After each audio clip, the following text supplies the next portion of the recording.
Released on the 25th of May from developer Experiment 101, Biomutant is a third-person action RPG with big ambitions.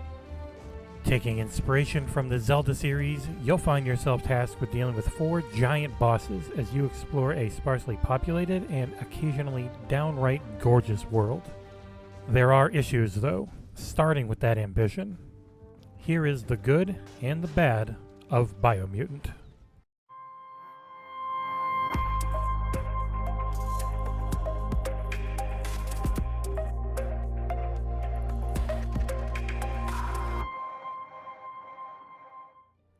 First things first, and that means character creation.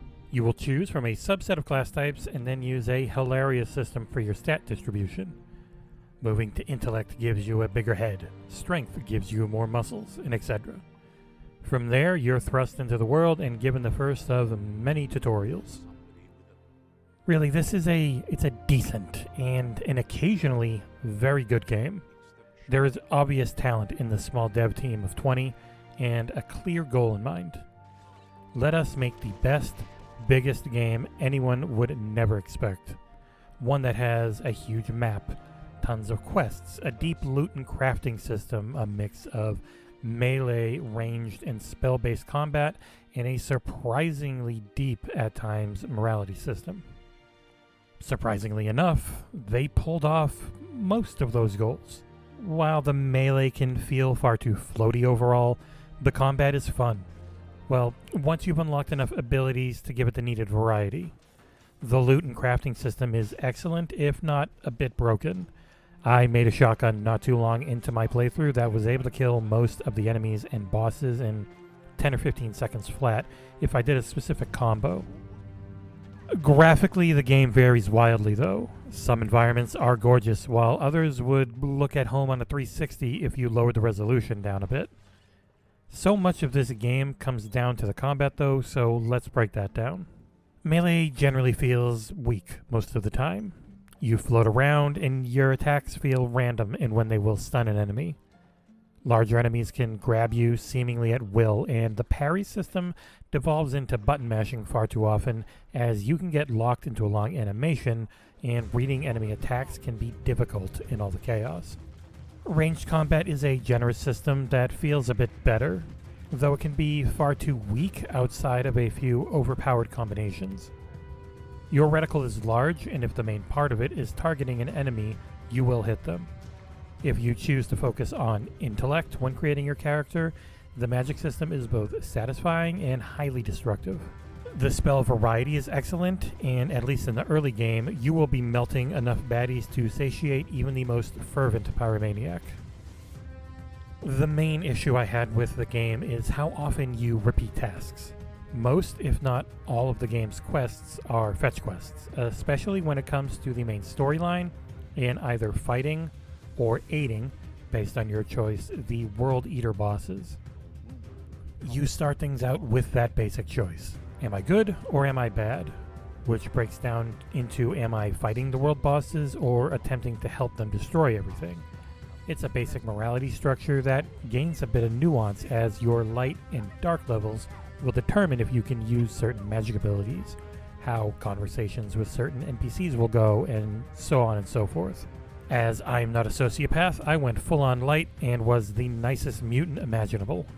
There are multiple main quest lines, and completing them took me roughly 14 hours or so in total.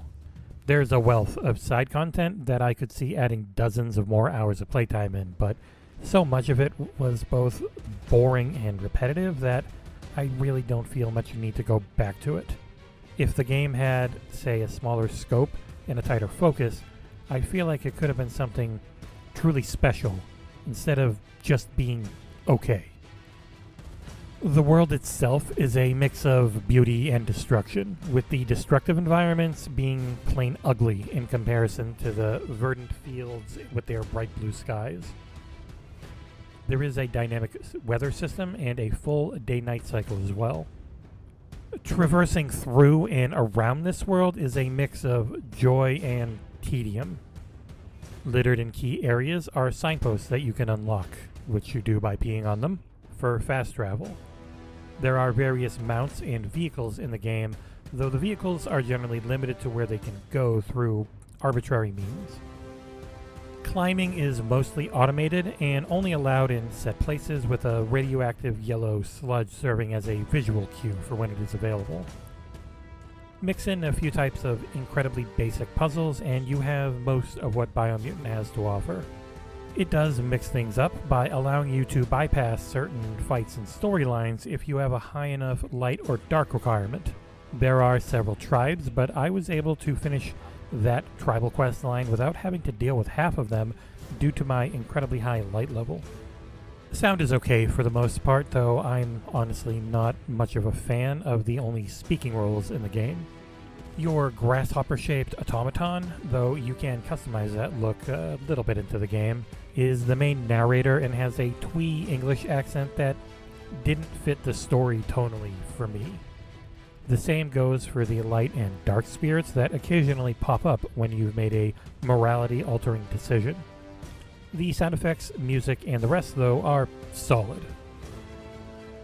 I encountered 0 bugs during my playthrough on an Xbox Series X, and the game held its 60 frames per second target most of the time. There are obvious budgetary issues during cutscenes, though, as animations are quite limited, and often I felt like I was playing a game that started out as an Xbox 360 title. There are odd camera cuts and movements that often a cutscene would start up with everyone standing still. One character would move in a straight line into something, then stop, and it would go to a black screen to cut to the next thing. In conclusion, as a $60 title, this one's a bit of a hard sell. There is enough content here, but I found that content to be repetitive enough that I wouldn't imagine most would go through all of it. The story's decent though. The gameplay can be quite fun at times, and supporting smaller developers is never a bad thing if you feel so inclined.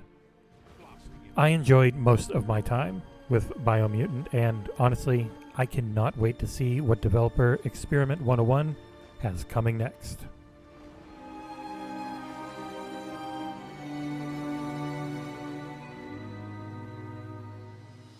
Thanks for watching, and please like, comment, and subscribe. And if you do subscribe, please tick that little bell so you know whenever we post. And we will see you here next time on XboxEra.